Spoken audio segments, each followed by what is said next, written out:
शुरू करते हैं आज के समाचार। और समाचार इस बात से शुरू करते हैं, मुसलमान भाइयों को सलाम वालेकुम, हिंदुओं को राम राम और ईसाइयों को बहुत बहुत आज की गुड इवनिंग। दोस्तों, आज बात करेंगे अमित शाह के उस बयान पर जो उन्होंने दिया। और नेहरू जी को कोसता हुआ एक ऐसा बेटा नजर आया कि जिस बेटे के बेटे को भी 20,000 गुना दौलत मिल गई, सब कुछ मिल गया, बाकी सब कुछ मिल गया, लेकिन ऐसे बेटे नालायक होते हैं जो पुरानी सरकारों को और नेहरू को मतलब कोसते रहते हैं। बोलते हैं कि नेहरू ने क्या किया था, आसाम को अलग कर रखा था। लेकिन मैं बता दूं कि जो सबसे पहला मुख्यमंत्री बना था आसाम का, वो था इंडियन नेशनल कांग्रेस से आजादी के बाद 1946 टू 25 जनवरी 1950 तक गोपीनाथ बरदोलाई। 9 अगस्त 2050 से 27 दिसंबर 1957 को बने थे विष्णु राम मेहंदी इंडियन नेशनल कांग्रेस के चीफ मिनिस्टर। बिमला प्रसाद चाइला 28 दिसंबर 1957 से 1970 तक रही इंडियन नेशनल कांग्रेस की मुख्यमंत्री। उसके बाद महेंद्र मोहन चौधरी रहे 11 नवंबर 1970 से 30 जनवरी 1972 तक इंडियन नेशनल कांग्रेस की। शरद चंद्र सिन्हा 31 जनवरी 1972 से 12 मार्च 1978 तक रहे इंडियन नेशनल कांग्रेस से।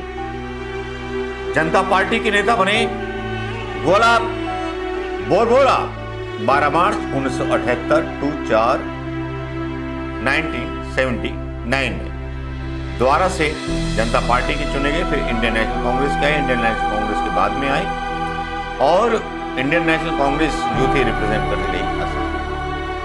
तो ये आरोप अमित शाह का लगता है, या तो अमित शाह को हिस्ट्री नहीं आती है, या अमित शाह को हिंदुस्तान की हिस्ट्री नहीं मालूम, या ये संघी लोग जो हैं बिना हिस्ट्री के कुछ भी बोल देते हैं जो उन्होंने बोला। ये तो मैंने बता दिया आजादी के बाद नेहरू का प्यार कितना था और कांग्रेस कितनी बार असम की सीटें जीती। जो अमित शाह झूठ बोल रहा था उसका कम से कम खुलासा हो गया। लेकिन दोस्तों, अमित शाह केवल झूठ ही नहीं बोलते हैं, खुद तड़ी पार रह चुके हैं, सारा कुछ कर चुके हैं। लेकिन जब इस तरह के झूठ जनता के बीच फैलाए जाते हैं तो जाहिर बात है सवाल उठना बहुत जरूरी है कि उत्तर पूर्व भी कोई चीज है, हमारा महत्व का प्रदेश है। मित्रों, उत्तर प्रदेश नफरत देखिए इनकी, ज्यादा बड़ा भूभाग। मित्रों, मैं आज आपको बताने आया हूं, ये कांग्रेसी जहां पर भी बैठे हैं ना, वो सुन ले। जवाहरलाल नेहरू ने 1962 में जब चीन की लड़ाई हुई तब कह दिया था बाय बाय आसाम। उसके बाद से कांग्रेस वाले भूल ही गए कि उत्तर पूर्व भी कोई चीज है, हमारा महत्व का प्रदेश है। मित्रों, उत्तर प्रदेश से 3 गुना ज्यादा बड़ा भूभाग हमारे उत्तर पूर्व में। यहां पर जिस प्रकार की इंसर्जेंसी, जिस प्रकार का अलगाववाद हुआ था, मोदी जी ने कोई भाषण करे बगैर उसमें परिवर्तन लाया। कांग्रेस के शासन में भारत को तोड़ने की ये प्रक्रिया कांग्रेस मूक दर्शक बनी रही। उत्तर पूर्व में भारत को तोड़ने की प्रक्रिया कांग्रेस चुपचाप देखती रही।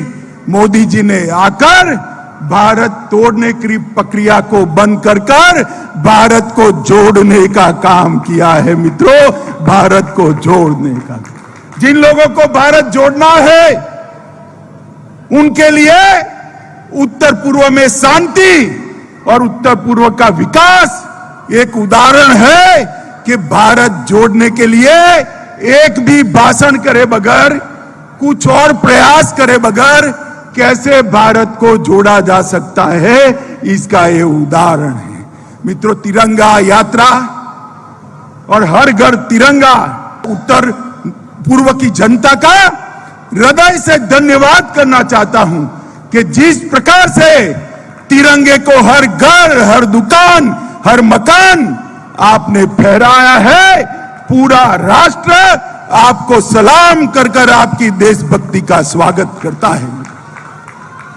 जिस उत्तर पूर्व को भारत तोड़ने का एक अभियान बनाया था, आज मोदी जी ने अपने विकास और शांति के अभिगम से उत्तर पूर्व में भारत जोड़ो का अभियान बना दिया है। मित्रों, ये मोदी जी की बहुत बड़ी उपलब्धि है। जब भी उत्तर पूर्व का इतिहास लिखा जाएगा, मोदी जी का नाम, भारतीय जनता पार्टी का नाम सुवर्ण अक्षरों से लिखने के लिए इतिहास। लेकिन यह बात तो तय है कि भारत जोड़ो यात्रा से संघियों की जो है फटी हुई है, इतनी बुरी तरह फटी हुई है कि मैं बता नहीं सकता कि आज अमित शाह जो है नेहरू जी पर उल जलूल बोल रहे हैं, जिनको इतिहास के बारे में नहीं मालूम, इनको यह नहीं मालूम कि कौन से पार्टी के कितने मुख्यमंत्री असम में रह चुके हैं। इनके ज्ञान पर मुझे जो है दया आती है इस बात पर कि एक ऐसा गृह मंत्री अमित शाह नेहरू जी के उस विजन पर सवाल उठाता है कि जो पहले ही शामिल कर चुके थे असम को एक राज्य का दर्जा दे चुके थे। लेकिन अपने नेताओं के बारे में ये लोग बात नहीं करते, अपने नेताओं के बारे में चुपचाप रह जाते हैं। यह कहलाता है दोगलापन, झूठापन, या कह लो कि सीता माता को चुराने आने वाले ऐसे राजनीतिज्ञ जो गेरुए कपड़े पहन के, हिंदुत्व के कपड़े पहन करके आए हुए हैं और हिंदुस्तान की जनता को हिंदुत्व के नाम पर लूट करके महंगाई बढ़ाए जा रहे हैं, हिंदू ही लूटे जा रहे हैं। सिलेंडर क्या मुसलमान के घर महंगा जा रहा है या सिलेंडर किसी हिंदू के यहां महंगा जा रहा है? कोई बता दे मुझे ये बात। इनकी इतनी बड़ी बड़ी बातें होती हैं, इनके बेटे इतने बड़े करोड़पति बन जाते हैं इन सारे नेताओं के, तो क्या इस बारे में कोई मीडिया सवाल नहीं पूछेगा?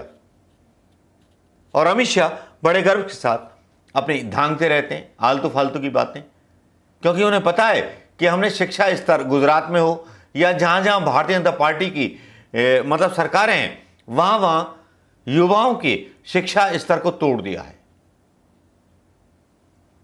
ना इतिहास पढ़ोगे ना ज्ञान मिलेगा आपको। आज जितनी जानकारी मैंने दे दी, इतनी जानकारी शायद अमित शाह के बेटे को पता होगी या अमित शाह को पता होगी, मोदी तक को भी नहीं पता होगी इतनी जानकारी। आजादी के बाद असम के कितने मुख्यमंत्री रहे? आजादी से पहले से भी थे। यह शर्म आती है, एक देश के गृह मंत्री को ऐसा बयान देते हुए शर्म आनी चाहिए, चुल्लू भर पानी में डूब के मर जाना चाहिए।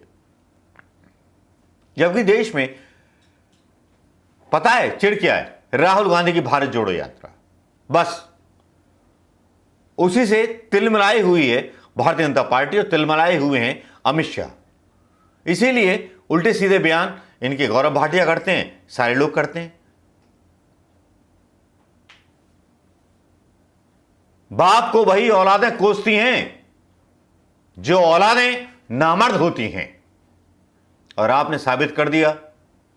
आपके तो बाप जो थे नामर्द थे, जिन्होंने अंग्रेजों पर एक गोली नहीं चलाई गोली तो महात्मा गांधी पर चलाई, जिसने देश को आजादी दिलाई। इसी बात की चिढ़ हो रही है आज। हिंदुत्व का जहर कितना फैलाओगे? हिंदुत्व के नाम पर कितना वोट पाओगे? हिंदुओं को रोजगार बता दो ना। एक हिंदुओं का पूरा घोषणा पत्र कांग्रेस बना देगी, मुसलमानों का भी बना देगी, सबका बना देगी। शर्म करो अमित शाह। एक गृह मंत्री होने के नाते झूठा बयान देने पर आपके जन्म में 100 बार थू थू है। नमस्कार, जय हिंद दोस्तों।